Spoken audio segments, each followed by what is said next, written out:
people said to give like a 5-second like heads up to the Heyo. Yeah, so. and they said not to yell it. 2, 3, 4, 5. Heyo! Sup? You're just cruel. I know. You know, every week that you come on with this whole makeup thing you have going on, you look closer and closer to like essentially, I don't know, becoming a member of the Cure. You know, Robert Smith would be proud. You know, Robert Smith of the Cure. Sure. I will far away. I will always love you. Ever long as... Yeah. I'm Judge James. I'm Judge Evie. This is Living for Crits. Yep. Got some folks on. Keith's on. Dev's on. What's up? What's up? Judge Evie was asked to give a little delay before she gave the Heyo, so she did. This is hopefully the last night we're doing this in the bedroom of the house because now I have to get another like a Wi-Fi antenna for the PC. Wait, so this is all like an antenna? Yeah, someone told me the entire Apple monitor is an antenna, whereas for PCs you have to I can't get a freaking Wi-Fi signal down there, whereas the Mac had no problem. Again, Macs are better. Oh, Keith likes your shirt. Want to show your shirt off? I stayed home for the first Cyclops Con. Spawn of Cyclops Con's coming soon. Well, no, it's not coming in February, but February is so soon. We hope you guys had a great Thanksgiving if you live in the United States. And if you don't live in the United States, we hope you had a great weekend so far. You know, our topic tonight, we're phoning this in with a Thanksgiving gaming topic. So that works. Yeah, sure. Why not? Probably not the first time we did this. You know, I should note, you are getting more of your look of this. Why are you leaning off screen? Like, how far do you want to go away? Sup? Nice. Mm-hmm. My hair's coming back. No. Yeah, this is... Right now, Would I you look rather like... be like over here? I look like the one dude. I was telling my wife I look like the one guy from, if you've seen Chernobyl, on HBO. I don't remember which guy it is. One of the guys in the beginning who's like, disgraceful. That guy.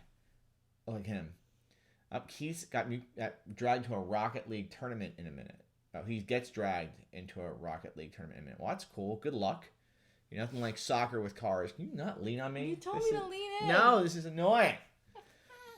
Anyway, we're going to get right into Judge Evie Presides here. Yeah, we are. All right. So this is the part of the show if you want to send questions and have Judge Evie give a half-hearted answer to them in a weird voice, you can do that by emailing him to dccjudgeevie@gmail.com. Oh, yeah. I was pulling them up. Oh, okay. We have 1, 2, 4, 3, 4, 5. 5 questions? 6, 7, 8. We can't have 8 questions. No, look, because there's parts. 3, 4, 5. Let's pick some this 6, week and some next week. 7, 8. Let's break this up. Whoever came first. Let's do this. Hey, Lex. Okay, should do Tim's and then Landon's. Okay, that's fair. And then next week we'll do some more. Mm-hmm. Okay. Okay. This is cool. Thank you for sending these. Woo! Woo! Woo! Okay. This one is titled Beatboxing and Other In-Game Performances, and it's from Tim Baker, yeah. And it says, Hi, Judge Evie.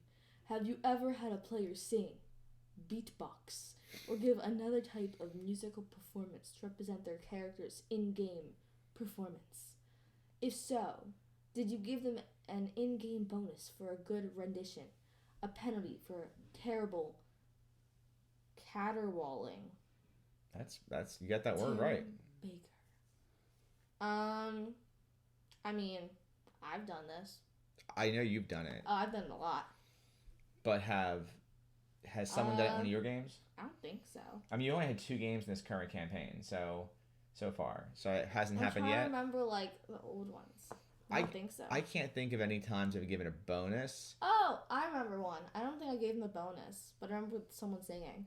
It was during, I was playing Nevin at, oh, it's right there. I was playing it at the game nights, and there was the thing with the stick, you know? Yes. And they were singing to it. Yeah. Okay, they stick with a hand on it? Huh? They stick with a hand on it? The one with the eyes and stuff. Do you remember when we played Numenera in 2014 and you were 8 years old and there was the karaoke competition in the city of Bridges in the game? No? There was a competition in the one town that you guys had to take part in, and Captain Jack Sparrow was there. And it was in our Disney Numenera campaign. This. Yeah, Did we have sing? it. Yeah. What did I say? It's on my blog. I don't Really? remember. Yeah, it's on the blog. I mean, it was back when the blog didn't have pictures, but it was on the old Living for Crits blog. Oh my goodness. So that was singing. So yeah, there we have. It has been some song in our games, as there should be. You know, the first time I introduced music into a game, there was an old Dungeon magazine adventure. I can't remember which one it was, where one of the pieces of treasure you could find was a singing flagon. And it ended up becoming, the only ability it was a flagon that sung. And it was in all kinds of games. I had it incorporated into so many different adventures after that. Actually, the very first title for the Living for Crits blog was the Singing Flagons Verses, because that singing magical item was such of an important magic item in my early gaming. But I was worried that if I was going to have it be more than just a basic blog, I wanted it to be something I could share. I didn't want it to be something that was someone else's idea, so I changed it to Living for Crits. Which the only reason I have I Live for Crits as a name is I was always joking my wife about having that tattooed on my stomach. I Live for Crits. That's where I Live for Crits came from. I remember. I Live for Crits came from a joke that I was going to have it tattooed to my stomach. No. So, and here we are on Living for Crits on the show with kids and stuff. And stomach tattoos. I'm not a Savage child. Rob says to match the song in our hearts. And Dev says, ye old blog. Yep, the old blog. Okay. Back in the day when I wrote stuff and shared it. People said that they like the whole, I forget where it was, but they said they liked the beatboxing thing we did last time. Yeah, I know. There was some fanning about that. So that's cool. What did we do again?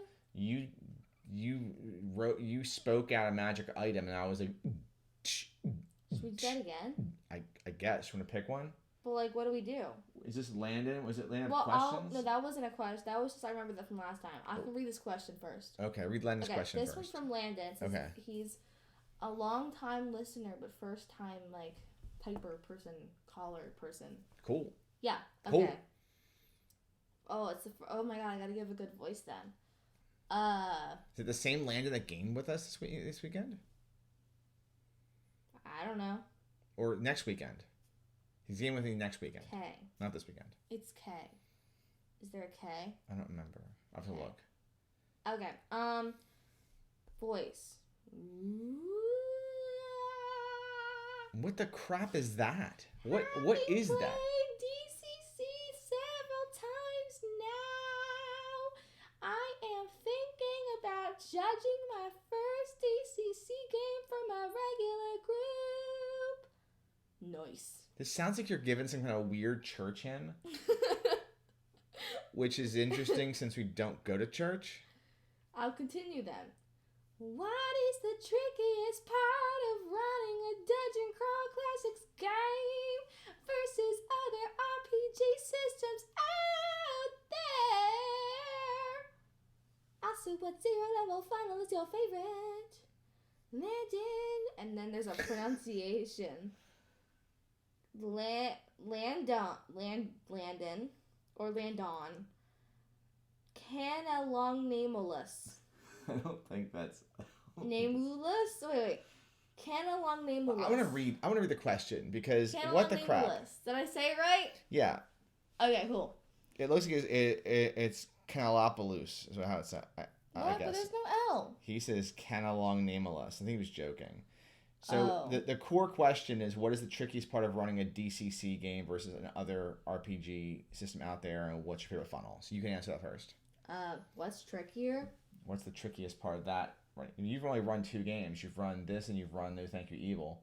So compared to No Thank You Evil, when you stepped up from being a kid gamer running No Thank You Evil as a 10-year-old to 11 and 12, stepping into running DCC at conventions no less, what was the hardest thing? What was the trickiest thing about doing that step up? There's more rules than one, like...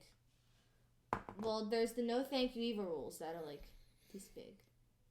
And then there's the DCC ones that are, like, this big. It's a bit of a difference. Okay, so more rules. Yeah. And then there's more stuff you have to, like, memorize. And you gotta actually know stuff. You get to actually know stuff. Mm-hmm.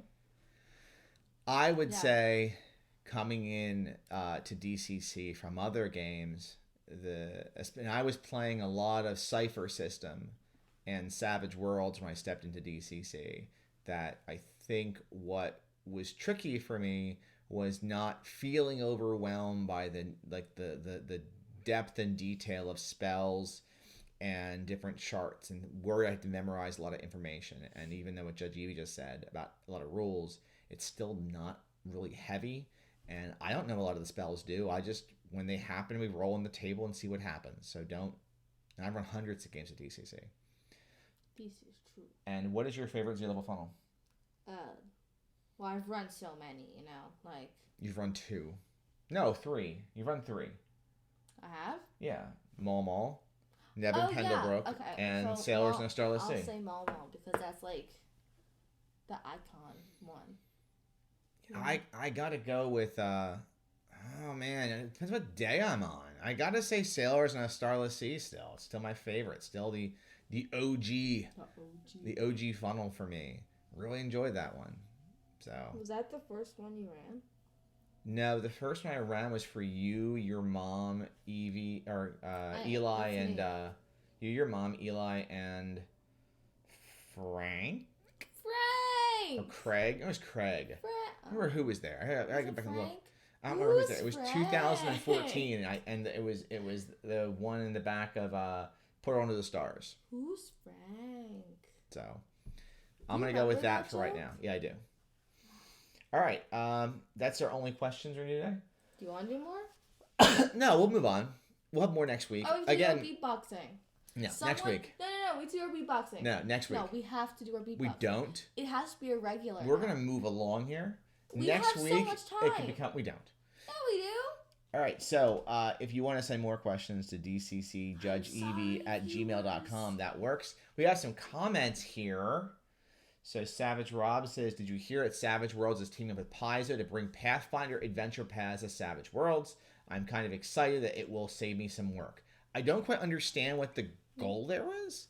Because when I saw it was Savage Worlds Pathfinder, that's read to me like someone was going to say the same thing as like Dungeons & Dragons GURPS. Because it's just Pathfinder's just a system, right? So how do you system a system? I don't quite understand. I gotta say, I've never been, with the exception of games that are, it's, I don't want to say OSR-ish, but games that have very similar mechanics, I've never quite understood the desire out there of having adventures where it's like, okay, this is going to be for 7 different systems. I don't get that. I've never quite understood the need or desire for that. Like, if I was going to play Savage Worlds, I'm coming for a very different feel than I would want to get out of D&D. So I'd imagine the adventures are going to play totally different also. So Rob says, no, the Pathfinder world is amazingly detailed. Well, there you go. I don't play Pathfinder, and this is probably not something I'll be jumping on. But if you like the Paizo stuff but prefer Savage Worlds, then there's something down the pipeline for you. All right, let's talk about our Thanksgaming weekend. Yeah. And what we did this week in gaming. So that should be cool. This is a light, half-assed topic for the week because, we can keep this kind of basic. What did you do with gaming this weekend? No, yours is first. No, what did you do? No, but yours is first on the list. Because I just wrote it down first. No, but it goes in order of the week. Okay. We'll go in order from day to day. I had a total of 4 games between Wednesday and today. On Wednesday, I played in DCC Lankmar, that weekly campaign, and we're playing through Glipcario's Gambit, which I have retitled Legato's Gambit, because Legato is a child deity in our campaign that kind of sprung up from one of our players and an interesting encounter he had in the city of Lankmar. And then on Thursday, I ran Nebin Pendlebrook's Perilous Pantry for Cooper using our Dwarven Forge. And I had a really good time running this. I've never run Nebin Pendlebrook, and this is like Evie's... No. This is like Evie's Adventure of Adventures that she's run so many times. So we're going to do something special next week. For next week's show for Living for Crits, we are going to do a joint review of Nebin Pendlebrook's Perilous Pantry with a special guest star, because Cooper would like to come on and talk about his run through Nebin Pendlebrook's Perilous Pantry. And it's going to be interesting. But it's a really fun adventure, and it's a really good 0 level module, you know? So, Man, I mean, this is weird looking back into. I had some challenges. Actually, if you go back to my last YouTube video, if you're on YouTube, go to my YouTube channel and look at the last video I posted. I did a run through of how the module was built in Dwarven Forge, if you want to see. I do a lot with Dwarven Forge. I know you hear me not shut up about it. I understand It's like the Cadillac of gaming. It's not cheap. It's one of those things, is like, as I've gotten older and I'm a gamer in my 40s, you know, I don't have a fancy car. Yeah, you do. I have a Honda Civic. I mean, that's fancy. And it's an older Honda Civic. I put my money in the important stuff. Yeah, Greg. If you missed it, Greg, we're up here because of a camera issue still, which I should have fixed by next week. Now it's an internet issue. So we will definitely be back in the Dungeon Tavern for next week, we promise. As long as the money pit of a PC that I have, because apparently they just don't have good components as well as I'd expect. Have I considered Hearst? I'm sorry, I'm just jumping all over the place. Sanjian13 says, have you considered Hearst Arts to supplement your Dwarven Forge? I don't know what Hearst Arts is. Can you post a link or email it to us at dccjudgeev@gmail.com? That's me. Yep. I use stuff from Michael's, and I asked my wife for Christmas. On my list is stuff terrain, and I'd be happy with stuff from, you know, fishing, aquarium stores. Actually, I want to play the SpongeBob's. Yeah. No. Oh. We gotta get back to playing Frostgrave. I haven't played in a while. We haven't. Deb says, vicariously enjoying your Dwarven Forge stuff is awesome. Thank you so much. Hearst Arts, a mold-making company to design stuff for D&D. Now, is it some of the stuff that's out there? I know there's those Warlock tiles that slip together and everything, but you know, maybe I'm a snob. I like my Dwarven Forge, but if it's something that can go in or about, I mean, I use anything terrain-wise that I can get from Reaper. I get also, so I have a lot of Reaper Bones stuff. So I have Reaper Bones pretty much mixed in all the time. And I am waiting excitedly for my Reaper. Yeah, you can put a link in there. That's fine. I mean, why not? I'm waiting for my Reaper Bones pirate ship that I'm getting. It's this big. What? Oh. It's this big. Here, I will. Well, we'll look at that after the show. So thank you so much. Yeah, I have a good bit of Reaper Bones. So and I'm gonna get my thingy up. What? From my game, so I can talk about it. So that was Nebin Pendlebrook, and that's next week. We'll be talking about that. And if you do look at my Twitter page right now, you can see that I'm currently in a build. I think I linked to it in here. If you scroll down in the video, you can see. I know my Twitch channel, or our Twitch channel, kind of sucks. What? Well, like, I mean, it's not as fancy as those Twitch channels. It's just like, you can scroll down. Fancier than this. I'm sure. Or maybe Eli can help me with my Twitch channel, but I don't know how to make this fancy. Yeah, this looks bad. Sorry. It's not good. I'm sorry. I feel really. No. I don't know how to Twitch that well. I don't know how to Twitch either. Wait, we can add our social links. Well, we'll have to do that. How do we do that? Oh wait, click that. Well, click this. No, I don't want to mess with that. All I want to say was if you scroll down, you can look and see I'm working on building the Tower Out of Time, which is the next for Cooper, because I'm running all of these DCC modules. I finished them this year. For Cooper, I'm trying to pick things that are easily turned into Dwarven Forge, because he loves to game with the Dwarven Forge stuff. So I figured Tower Out of Time is just a 5-tiered, tower. And I got to use some of the lava terrain. I took a lot of creative liberties, with the terrain. I used what I have. Despite having a ton of terrain, I bump into walls where I have to kind of, make up some stuff on the fly. So Sanjin says, there were some nice photos of your table design. Thank you. And Twitch isn't that hard, just be you. Well, this is us for right now.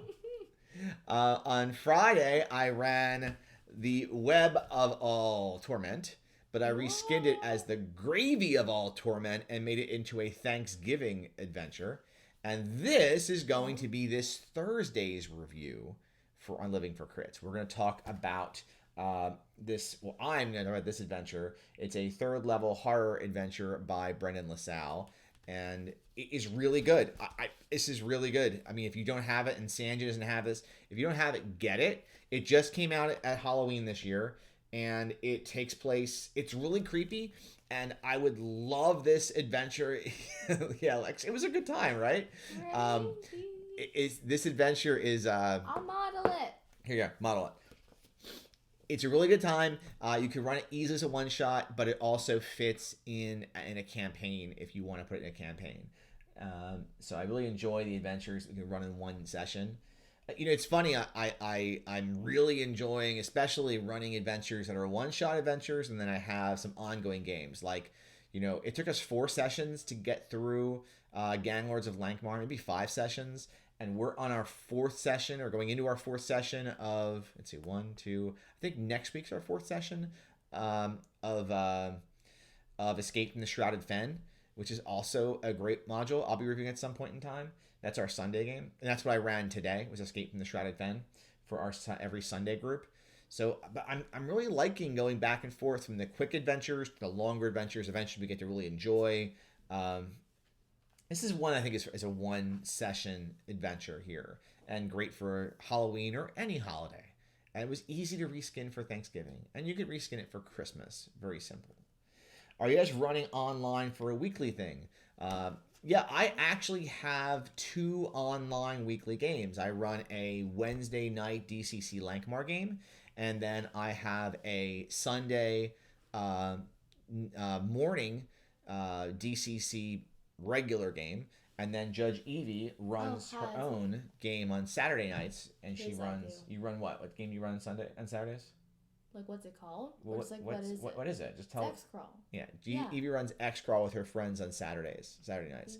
So there are 3 weekly games going on, aside from one-shots or games with Cooper. And Cooper's game is a campaign, so it's pretty crazy. We have a lot of gaming going on, because my goal is I have 43 modules to finish by the end of next year. I want to get a whole backlog, have played everything.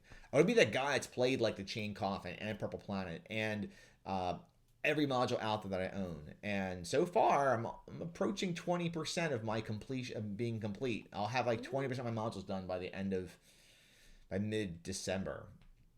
Another question came through. What are you guys using to run? I'm looking for different ways to run. I use Zoom. Yeah. It's not fancy. I use Zoom, and I do Theater of the Mind and screen sharing. I don't use Roll20. I don't use Fantasy Grounds.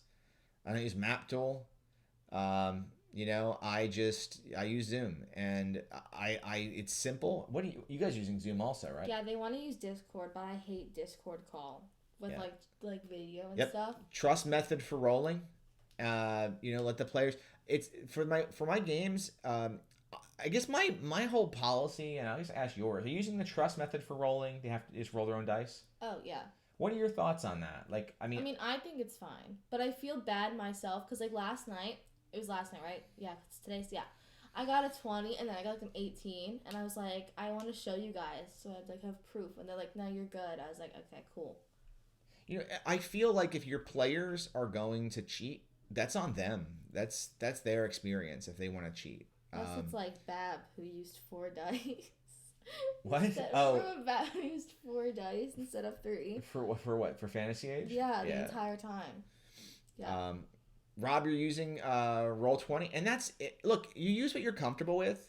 I just really feel like I can move things along faster with a lighter system. And it's interesting you're saying ever run One Who Watches From Below online, and I'm going to try. I know there's like a mask involved. I have to read it, but it's on my list of adventures to complete this year. So somehow I have to finish it. I don't know how I'm going to, I don't know. How to do the mask online? I have no idea. Haven't figured it out yet. So we will get there. You know, we'll see.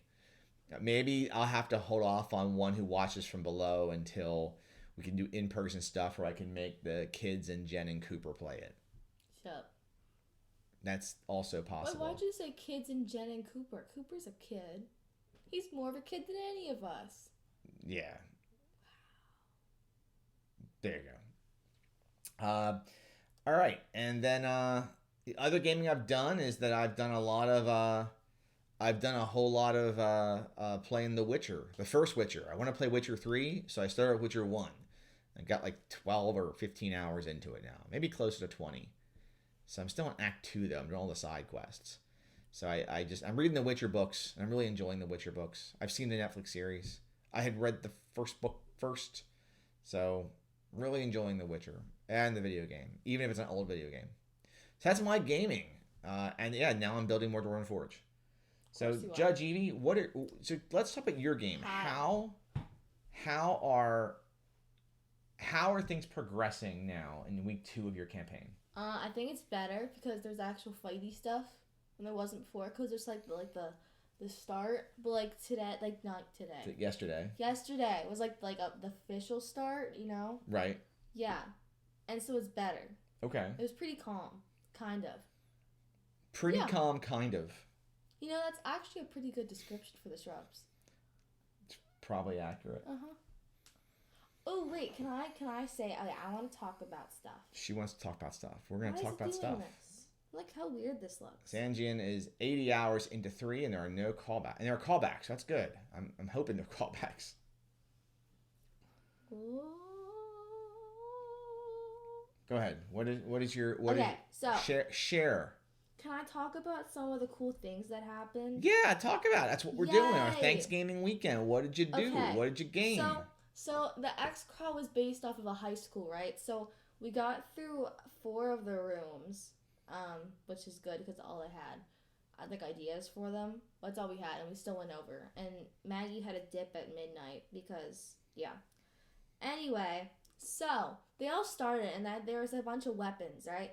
But then there was a fight over who got which weapon, so I had to just give a random weapon out because there was a fight, and then I had to have them 2 magically. Who was fighting?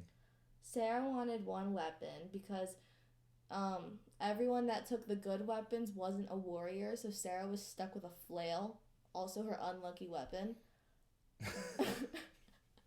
You should have added some more items that made it. There were bunches. See, look at all my options. Hand axe, javelin, mace, longsword, spear, and flail. Different.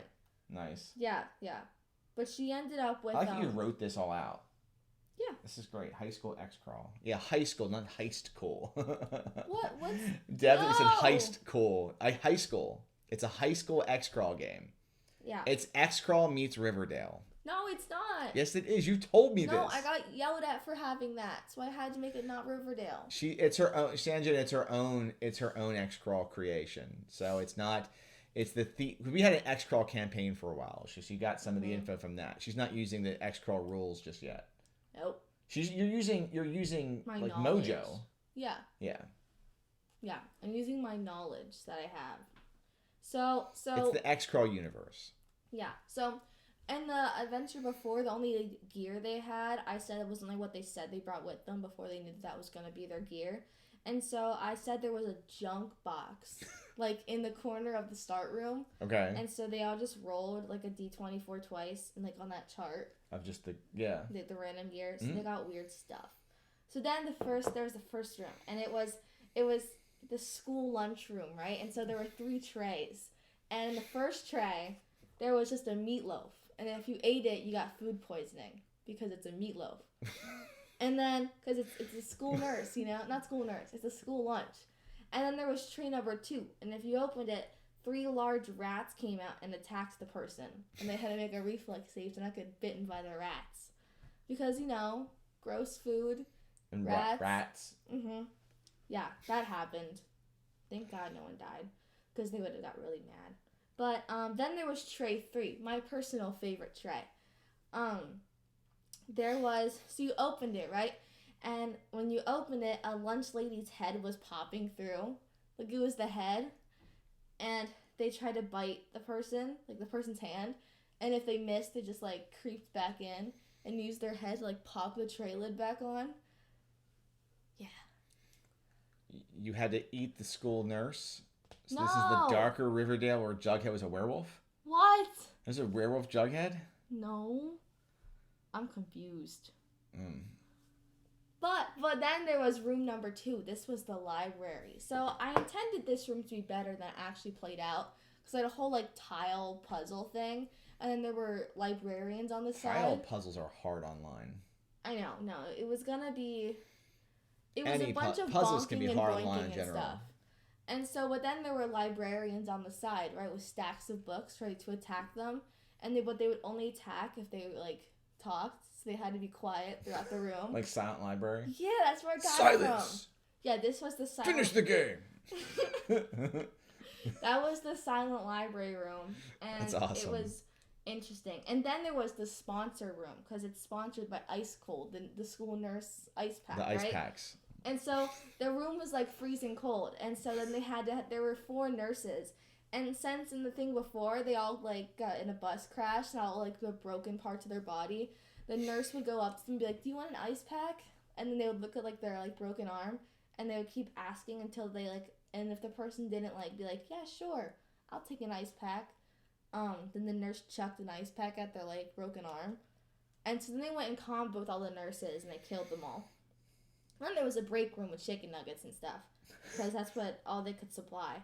And then there was the You gotta have that break room. You gotta have those timeout rooms in X-Crawl. This last scene was very interesting. What was the last scene? Out. So it was the locker rooms. And they walked in there, and there was the mirrors, and then there was the stalls. And it was like, so they looked in the mirrors, and on the mirrors it just had written on it, "turn around." And so when they turned around, 3, like, football jock dudes came out. And they were gonna fight them if they came at them. But instead, Sarah just decided to, like, be like, "Ooh, woo, date me," to the one. And now there's, like, a couple going on. You know, I think this is a game you should flesh this out for Gen Con next year. I should have Silent Library. Just the whole thing, high school, X-Crawl High. That'd be very interesting. It'd be very interesting. Be very interesting. And it was a good night. Yeah. You guys were playing for a while. We started at like 10:30 and we ended at like 12:30. That's a good length of game. I've been enjoying the 2-hour games. My DCC Langhorn game is 2 hours. 4-hour games are rough, man. They can be long. Well, let's move into the next portion of the show. It's 9:34. So, Kickstarter shoutouts. Here's the Cypher system is still rolling right now. That's the Monty Cook Games one. So jump in on that. I'm trying to think. I think there's a Deadlands Kickstarter right now for Deadlands expansion. So you can look for that. I'm not seeing any DCC Kickstarters right now, which is what I'm always on the hunt for.